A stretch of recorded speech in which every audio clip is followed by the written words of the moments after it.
प्रिय विद्यार्थी भैया बहनों, आज मैं आपके सामने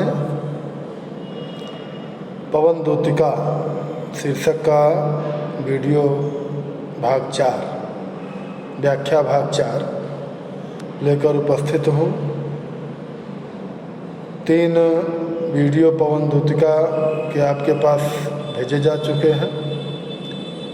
आशा है कि आपने उसको देखा होगा, समझा होगा, आत्मसात किया होगा।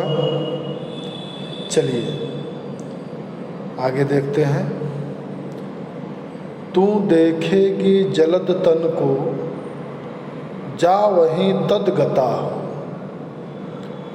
होंगे लोने नयन उनके, ज्योति उत्कीर्णकारी, मुद्रा होगी वर वदन की, मूर्ति सी सौम्यता की, सीधे साधे वचन उनके, सिक्त होंगे सुधा से। तो राधिका जब पवन को अपना दूत बनाकर श्री कृष्ण के पास भेजती हैं तो वह कहती हैं कि जब तू वहाँ जाएगी, कहाँ पर जाएगी? मथुरा। तो तू देखेगी जलद तन को, जा वहीं तदगता। तदगता होकर यानी तदगत यानी वहाँ जाकर, और वहीं के वातावरण में अपने आप को ढालकर, तदगता वहाँ जाकर वहीं के वातावरण में अपने आप को ढालकर, जब तुम देखेगी किसको? जलद तन। जलद मतलब बादल, बादलों के समान शरीर वाले श्री कृष्ण को जब तुम देखोगी तो उनका सौंदर्य किस प्रकार का होगा, उस सौंदर्य का वहाँ वर्णन किया है, उनकी सुंदरता का वर्णन किया है कि तू जब वहाँ के वातावरण में स्वयं को ढालकर बादलों के समान शरीर वाले श्री कृष्ण को जब तुम देखोगी तो किस प्रकार का उनका सौंदर्य होगा। होंगे लोने नयन उनके, ज्योति उत्कीर्णकारी। लोने नयन, लोने यानी सुंदर, नयन मतलब नेत्र, ज्योति उत्कीर्णकारी यानी प्रकाश बिखेरते हुए। तो उनके नेत्र तुमको कैसे दिखाई पड़ेंगे? प्रकाश बिखेरते हुए दिखाई पड़ेंगे। उनके सुंदर नेत्र तुमको प्रकाश बिखेरते हुए दिखाई पड़ेंगे। मुद्रा होगी वर वदन की, मूर्ति सी सौम्यता की। मुद्रा यानी भाव भंगिमा,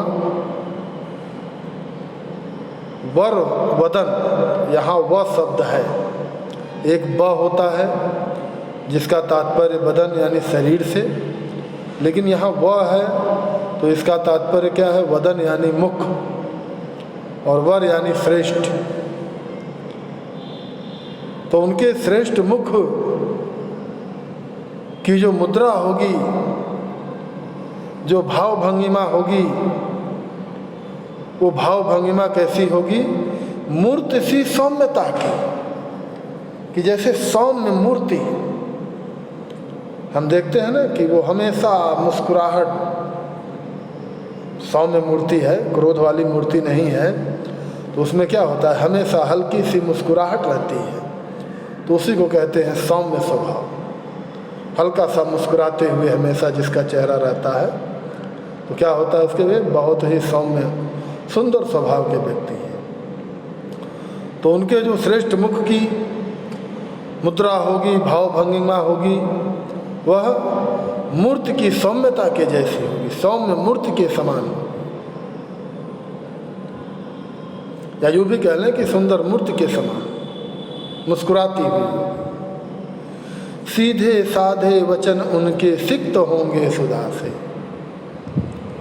और उनके मुख से निकलने वाले सीधे साधे वचन बहुत बड़ी बड़ी लंबी लंबी बातें नहीं, उनके मुख से निकलने वाले सीधे साधे वचन वो कैसे होंगे?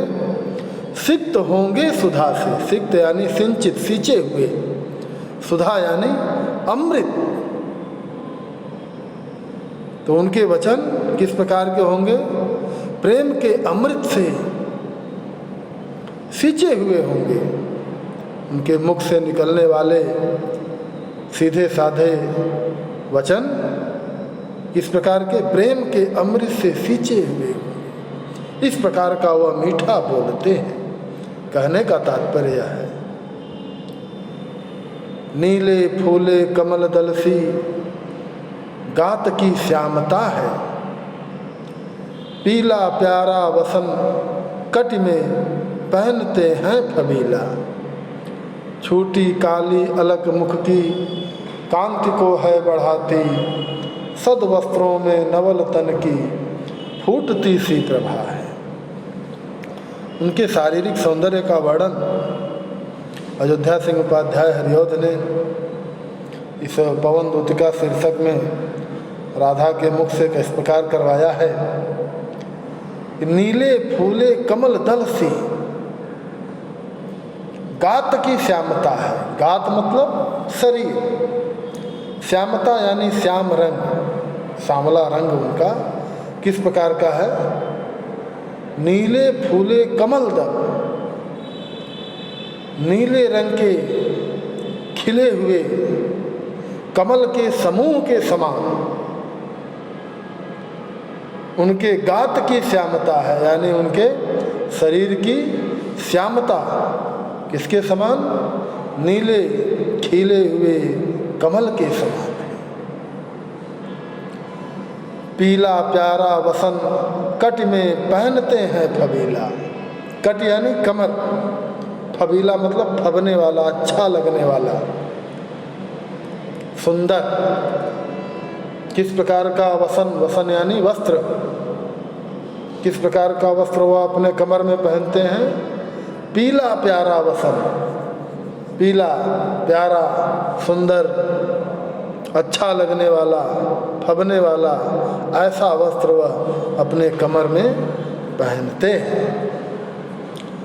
छोटी काली अलग मुख की कांति को है बढ़ाती, सद वस्त्रों में नवल तन की फूटती सी प्रभा है। छोटी काली अलग, छूटी हुई उनकी काली काली बालों की लटें, अलकें, लटें।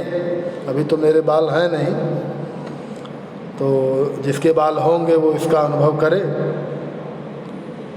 आजकल भी हम बहुत से लोगों को देखते हैं ना, खूब जितना बाल है सब तो भाई बांध लेंगे, थोड़े से बाल इधर आगे लटका लेंगे, इधर लटका लेंगे, बार बार उसको संवारते रहते हैं, तो वही क्या होती हैं? लटें। तो छोटी काली अलग, तो जो छोटी हुई काली लटें हैं श्री कृष्ण के बालों की, वो क्या करती हैं? मुख की कांति को है बढ़ाती। वह उनके मुख की कांति को, यानी मुख की चमक को, उनकी सुंदरता को और भी अधिक बढ़ा देती है। सदवस्त्रों में नवल तन की फूटती सी प्रभा है। सदवस्त्र यानी सुंदर वस्त्र, अच्छे वस्त्र। आजकल भी बहुत से लोग सुंदर दिखने के लिए वस्त्र पहनते हैं।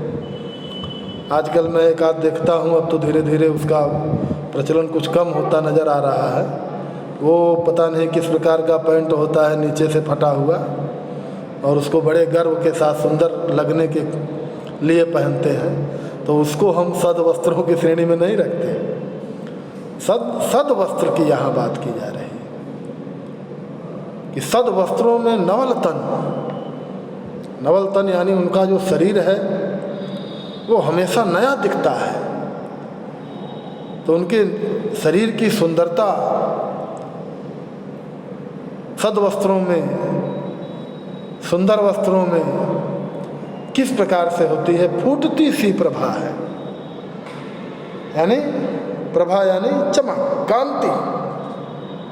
तो उनके रमणीय शरीर की चमक उनके वस्त्रों में क्या होती है?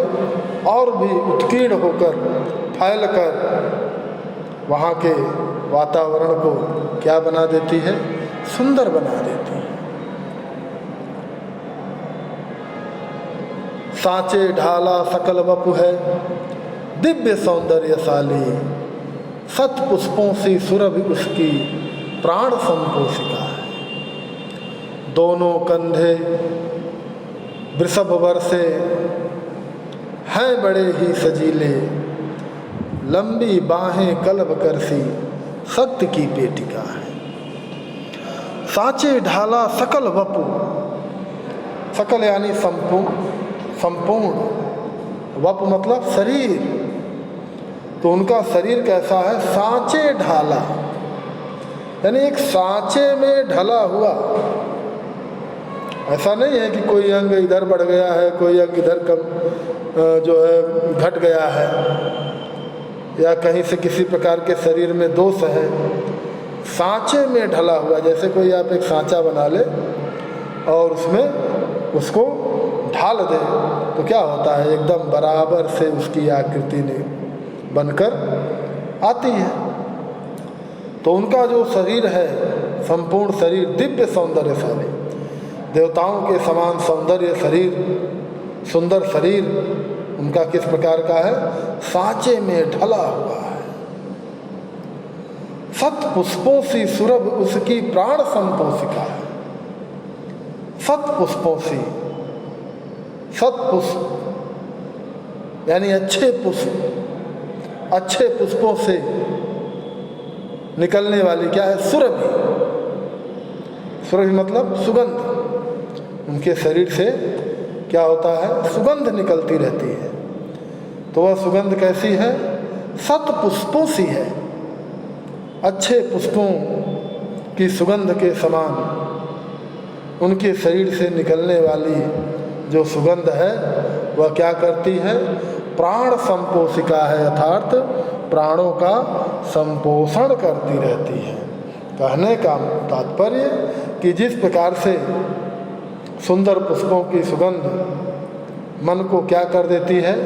आनंदित कर देती है, उसी प्रकार से उनके शरीर से निकलने वाली जो सुगंध है वह भी मन को, प्राणों को बहुत ही आनंदित कर देती है। दोनों कंधे वृषभ वर से हैं बड़े ही सजीले, और उनके जो दोनों कंधे हैं वो कैसे हैं?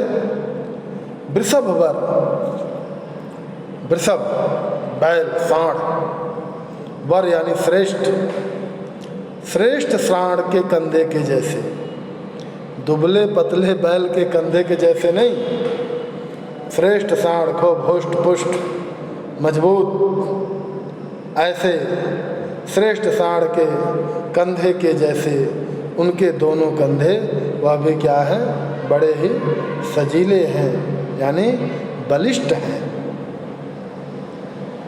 लंबी बाहें कलब करसी शक्ति की पेटिका है, और उनकी जो लंबी लंबी भुजाएं हैं वो लंबी भुजाएं किस प्रकार की हैं? कलब करसी, कलब यानी हाथी, कर यानी हाथ, तो हाथी का हाथ क्या है भाई? उसकी सूंड है। तो हाथी की सूंड कितनी मजबूत होती है यह कहने की आवश्यकता नहीं है। तो उनकी जो भुजाएं हैं वो कैसी हैं? कलब करसी शक्ति की पेटिका है।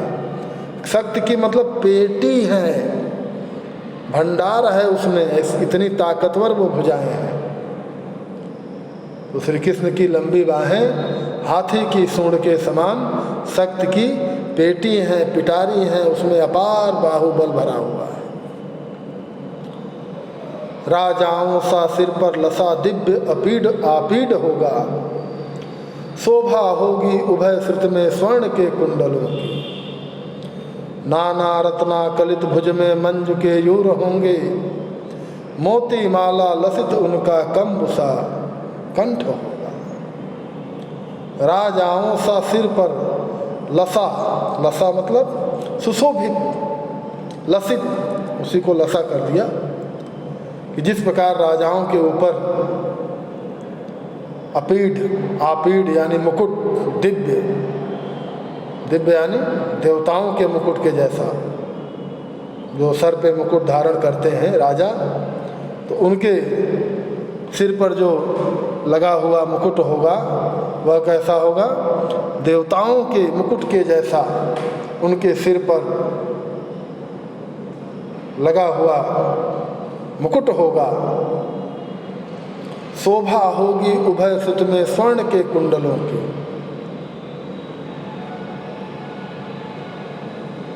उभय श्रुति, उभय श्रुति यानी श्रुति मतलब कान और उभय मतलब दोनों, एक कान नहीं, दोनों कानों में स्वर्ण के कुंडलों की, और उनके दोनों कानों में सोने के कुंडल जो हैं वो क्या हो रहे होंगे? शोभा होगी यानी सुशोभित हो रहे होंगे। नाना रत्ना कलित मंज भुज में मंजू के युर होंगे। नाना रत्ना कलित, नाना यानी अनेक प्रकार के, रत्ना कलित यानी रत्नों से जड़े हुए, अनेक प्रकार के रत्नों से जड़े हुए भुज में, भुजाओं में क्या होंगे? मंजू केयूर होंगे। मंजू यानी सुंदर, केयूर मतलब भुजबंद, जो भुजाओं में यहाँ पहना जाता है। अभी आप रामायण वगैरह महाभारत वगैरह देखिए तो उसमें जो राजा महाराजा होते हैं तो क्या इधर हम देखते हैं ना, यहाँ पे पहने रहते हैं, तो उसी को हम कहते हैं क्या? भुजबंद यानी केयूर। तो अनेक प्रकार के रत्नों से जड़ित उनकी भुजा में सुंदर भुजबंद लगे होंगे, सुंदर भुजबंद वह पहने होंगे, और मोती माला लसित उनका कंबुसा कंठ होगा। मोती माला लसित, लसित यानी सुशोभित, और मोतियों की मालाओं से सुशोभित उनका कंबुसा कंठ। कंब यानी शंख, बजाते हैं ना शंख, तो कंबुसा कंठ, उनका जो गला है वो कैसा है भैया? कंब के समान यानी शंख के समान। तो उनका शंख के समान जो गला होगा वो किस प्रकार सुशोभित होगा? मोतियों की मालाओं से सुशोभित होगा। इससे संबंधित कुछ प्रश्न, वैसे आप प्रश्नों को अपने मन से बनाएं, उसके उत्तर अपने मन से लिखें, ज़्यादा अच्छा है। लेकिन फिर भी दो चार प्रश्नों को मैं यहाँ से आपको बोल देता हूँ किस प्रकार के प्रश्न होंगे। तो पहला तो पद्यांश के पाठ और कवि का नाम ही हो जाता है। दूसरा रेखांकित अंश की व्याख्या है, तो आपको संपूर्ण पदों की व्याख्या करनी है। और बाकी प्रश्नों में हो सकता है जैसे एक लाइन यह है कि होंगे लोने नयन उनके ज्योति उत्कीर्णकारी, तो श्री कृष्ण के नेत्र किस प्रकार के होंगे, कैसे दिखाई देते होंगे, एक प्रश्न यह भी हो गया। दूसरा प्रश्न यह हो सकता है कि उनके मुख से निकलने वाले जो वचन होंगे वो कैसे होंगे, किस प्रकार के होंगे। अनेक प्रश्न बन सकते हैं। उनके शरीर की श्यामता कैसी है, उनके शरीर का श्याम रंग किस प्रकार का है, किस प्रकार का वस्त्र वह अपने कमर में पहनते हैं, उनका संपूर्ण शरीर किस प्रकार से सौंदर्यशाली है, संपूर्ण शरीर किस प्रकार का है। सांचे ढाला सकल वपु है दिव्य सौंदर्यशाली, यहीं पे इसका उत्तर छुपा हुआ है। उनके शरीर से किस प्रकार की सुगंध बराबर निकलती रहती है। बहुत से प्रश्न बनते जाएंगे। वह अपने सिर पर किस प्रकार का मुकुट धारण किए हुए हैं, उनके दोनों कुंडलों में क्या सुशोभित, दोनों कानों में क्या सुशोभित हो रहे हैं,